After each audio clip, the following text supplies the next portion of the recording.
type of a hut Jesus had when he was born. And the wind was blowing from all sides, and it was difficult to keep the room very warm. Though, if it is correct, he was not born in the month of December. In a warmer month, not so very cold, maybe this much as you see. So maybe that the climate of today is quite significant with the climate that he must have felt.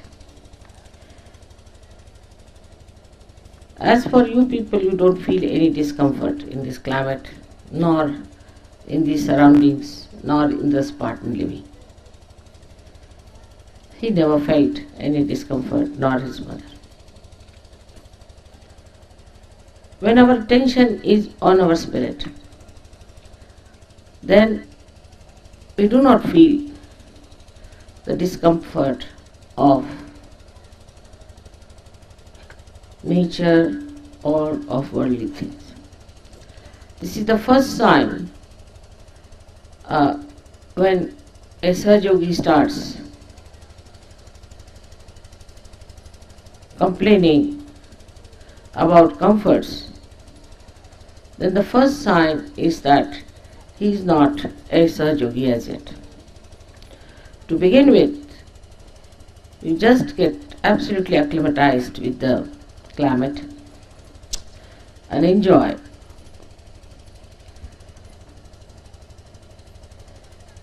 the style, the speed, the way it is molding you. There is no friction between the nature and the body, because the spirit, which is synchronizer, helps you to become one with this nature and enjoy the best part of it. The way you are enjoying it shows that you are great Sahaja Yogis. And that goes to my credit, I think, that you people have accepted all the discomfort as enjoyments. Christ's coming was a great event, as I have told you, to establish our gadget. And he was born on this earth, but much before he was born in the consciousness.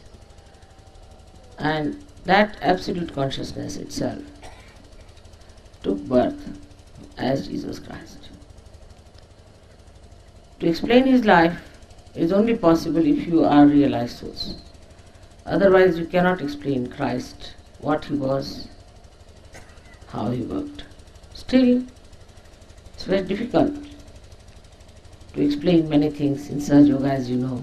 You just go on seeing things.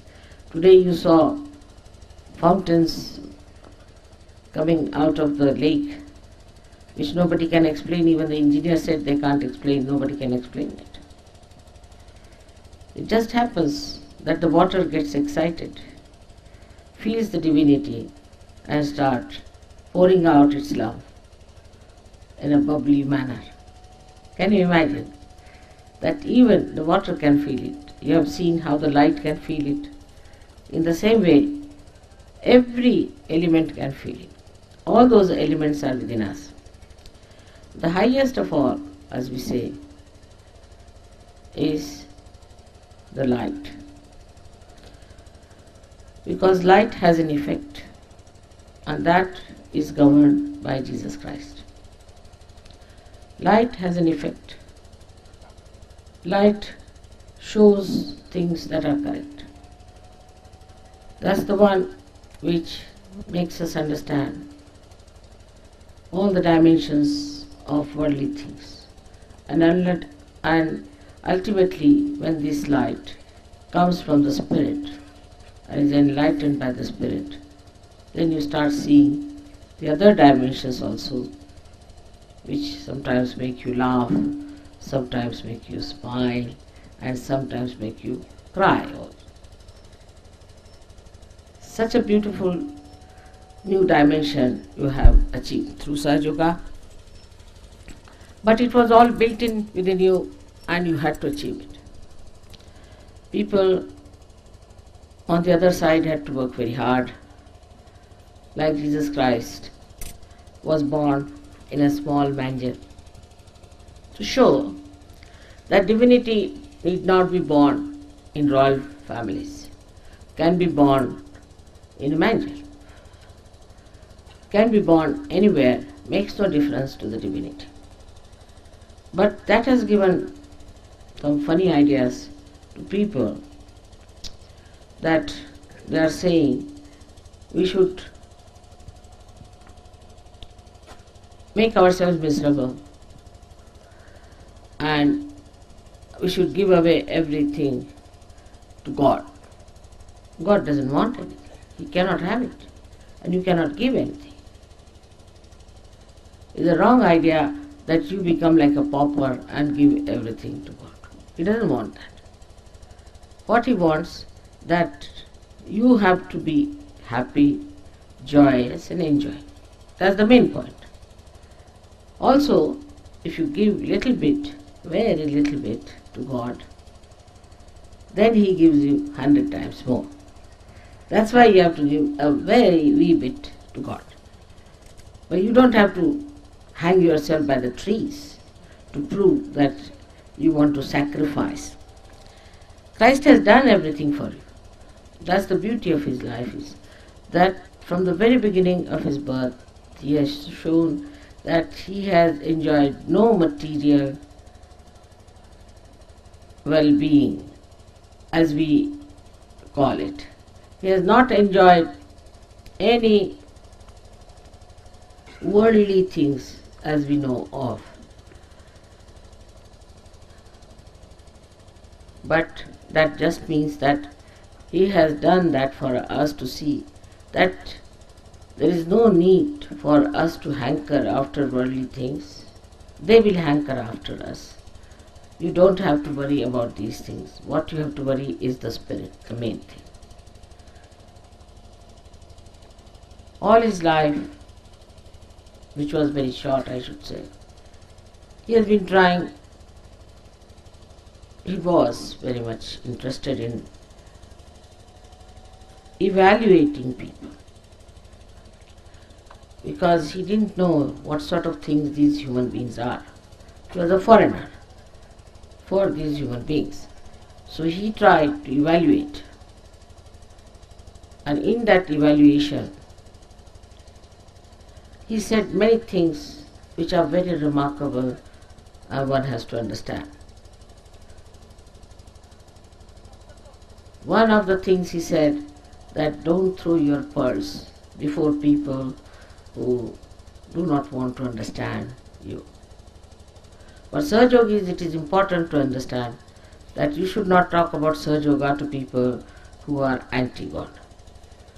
Now he may be your brother, maybe your sister, maybe your father, maybe anyone. There is no need to convince them about Sahaja Yoga, because they are not your relations. Many people have only this worry, how to convince my husband or how to convince my brother. There is no need at all for you to work it out. Just give them up on this point. The another thing he has told us, which is very important, I think, that we must forgive. He has given the greatest weapon, that we must forgive.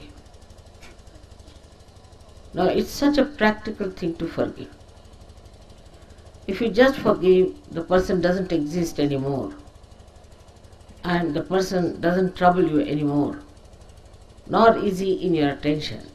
Just to forgive is the simplest thing to do and the highest thing to do to get relief from worldly or mental tortures that we get.